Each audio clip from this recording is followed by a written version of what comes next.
Hello friends, welcome to Tamil பொண்ணு தெலுங்கு மருமகள் kitchen. இன்றைக்கி ஆட்டு ரத்த பொரியல் தாங்க பார்க்க போகிறோம். இது ரொம்ப ரொம்ப டேஸ்டியாக இருக்கும், ஹெல்த்தியும் கூட. வாங்க இந்த டிஷ் எப்படி செய்கிறது பார்க்கலாம். அதுக்கு நாங்கள் முதல்ல கடைக்கு போய் ஆட்டு ரத்தம் வாங்கிட்டு வந்துட்டோங்க. இதை எங்களுக்கு கவர்லேயே கொடுத்துட்டாங்க அவங்க. இதை நம்ம நீட்டாக க்ளீன் பண்ணிக்கணுங்க. ஏன்னா அதில் முடியெல்லாம் இருக்கும், ஆட்டோட முடி.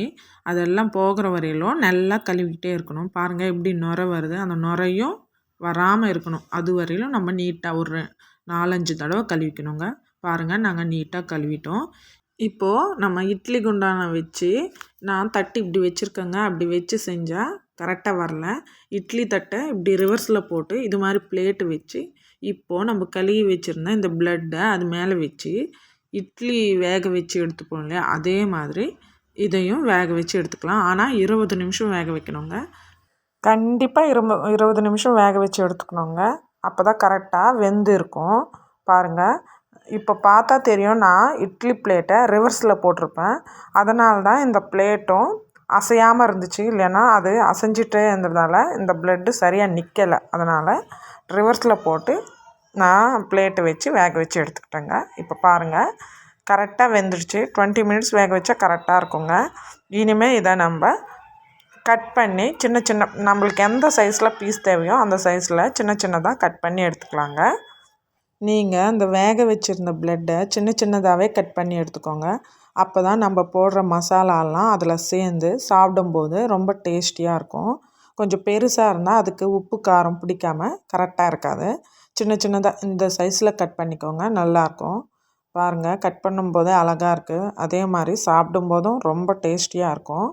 இப்போது எல்லாத்தையுமே இதே மாதிரி கட் பண்ணி எடுத்து வச்சுக்கணுங்க. நான் கொஞ்சம் தான் கட் பண்ணதை காமிச்சேன். எல்லாத்தையுமே கட் பண்ணி எடுத்துக்கலாம் இதே மாதிரி. இப்போ பிளட்டு ஃப்ரைக்கு தேவையான வெங்காயம், பச்சை மிளகா, கருவேப்பிலை, இஞ்சி பூண்டு பேஸ்ட் எல்லாத்தையும் கரெக்டாக கட் பண்ணி எடுத்து வச்சுக்கணும்.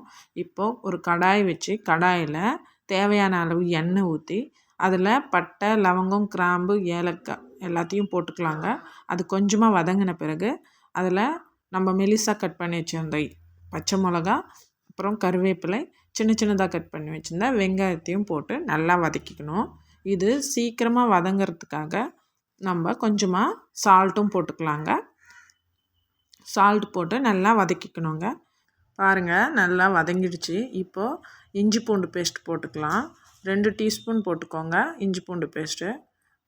அதுவும் நல்லா வதக்கி விடுங்க. நல்லா கலருங்க, ஏன்னா கீழே அடிப்பிடிச்சிடும். அதனால் பாருங்கள், நல்லா ஃப்ரை ஆகிடுச்சு. இப்போ நம்ம முன்னாடியே கட் பண்ணி வச்சுருந்த பிளட்டையும் இதில் சேர்த்துக்கலாம். கடாயில் சேர்த்துக்கிட்டு நல்லா கலரி விடணுங்க. ஏன்னா அப்போ தாங்க நல்லாயிருக்கும். இந்த இஞ்சி பூண்டு பேஸ்ட்டு, பச்சை மிளகாலாம் போட்டிருக்கோங்க, இதெல்லாம் அந்த பிளட்டில் சேர்ந்து வரணும். அப்போ தான் கரெக்டாக காரம், உப்பெல்லாம் பிடிக்கும். அதனால் நல்லா கலரிட்ட பிறகு இந்த இதுக்கு தேவையான மஞ்சத்தூளும் போட்டு நல்லா கலந்துக்கலாங்க.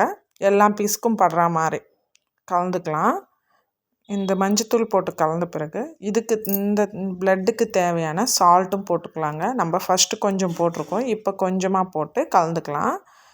நல்லா கலரி விட்டு இதை 2 நிமிஷம் ஒரு பிளேட் போட்டு மூடி வேக வச்சு எடுத்துக்கலாங்க.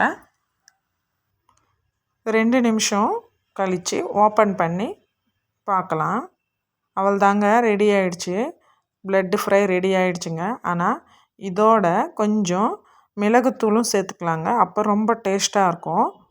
மிளகுத்தூள் சேர்த்துக்கிட்டோன்னா ரொம்ப ரொம்ப டேஸ்டியாகவும் கொஞ்சம் கார சாரமாகவும் இருக்குங்க. இதுக்கு மிளகாய்த்தூள் சேர்க்கக்கூடாது. பச்சை மிளகாவும் மிளகுத்தூளும் சேர்த்துக்கிட்டால் ரொம்ப ரொம்ப டேஸ்டியாக இருக்கும்.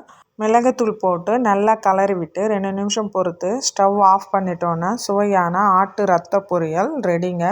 இது ரொம்ப ரொம்ப டேஸ்டியாக இருக்கும், ரொம்ப ஹெல்த்தும் கூட. இதையே நீங்கள் ஒரு தடவை செஞ்சு பார்த்து எப்படி வந்துச்சோ கமெண்ட்டில் சொல்லுங்கள்.